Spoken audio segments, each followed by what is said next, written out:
Everyone feels lonely from time to time, when there's no one to sit next to at lunch, when we move to a new city, or when everyone is busy and no one has time for us on the weekend.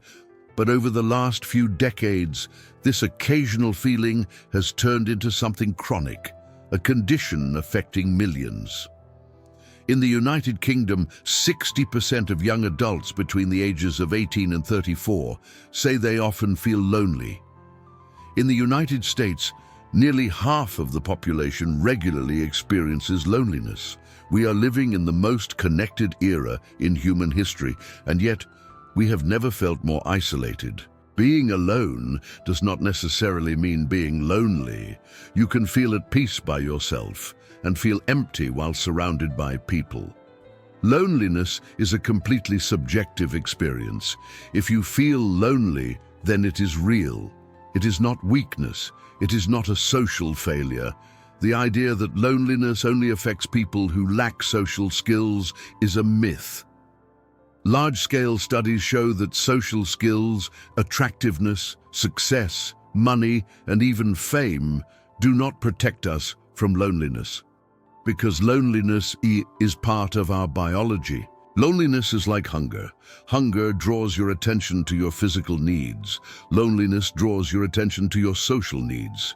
Millions of years ago, your survival depended on the group. Food, warmth, protection, and raising children were nearly impossible alone. Being together meant life. Being excluded meant death.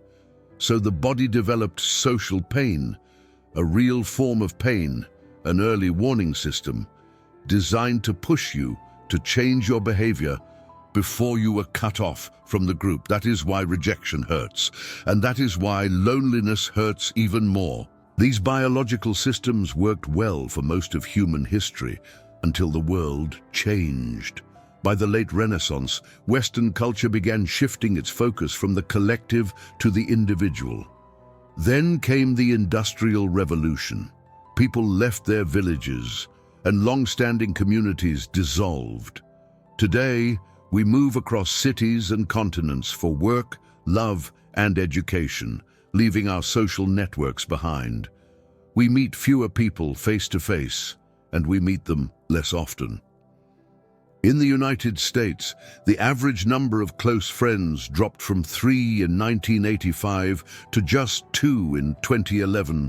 Most people do not choose loneliness. They drift into it. Adulthood becomes busy. Work, university, relationships, children, and Netflix. Time becomes scarce, and the easiest thing to sacrifice is time with friends. Until one day, you wake up feeling disconnected, longing for deep, meaningful relationships. But forming close bonds as an adult is hard, and loneliness slowly becomes permanent. Despite our technological progress, our bodies and minds are still the same as they were 50,000 years ago. Large studies show that the stress caused by chronic loneliness is among the most damaging experiences for humans. It accelerates aging, weakens the immune system, makes cancer more deadly, speeds up Alzheimer's disease. Loneliness is more dangerous than obesity and as deadly as smoking a pack of cigarettes a day. The most dangerous part of loneliness is that it can sustain itself. When loneliness becomes chronic, the brain enters self-preservation mode. It begins to see threat everywhere. Neutral faces appear hostile. You become more attentive to others, but worse at understanding them. You assume the worst intentions, you withdraw to protect yourself, and as a result, you may appear cold, distant, or awkward, which pushes others away even further. The cycle continues. The first step is acceptance. Loneliness is a normal human feeling. It is not something to be ashamed of. Everyone experiences it at some point. You cannot fight a feeling by denying it. Ask yourself, am I focusing only on negative interactions? Am I adding meaning that was never said? Am I assuming others are against me? Then look at your behavior. Am I avoiding invitations? Am I withdrawing to avoid being hurt?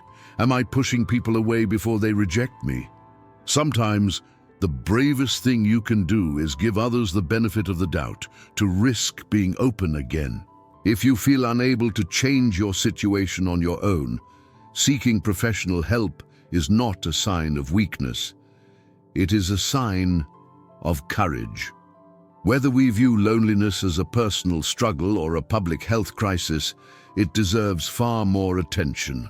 Humanity has built an extraordinary world, but none of its achievements can replace our most fundamental need: connection.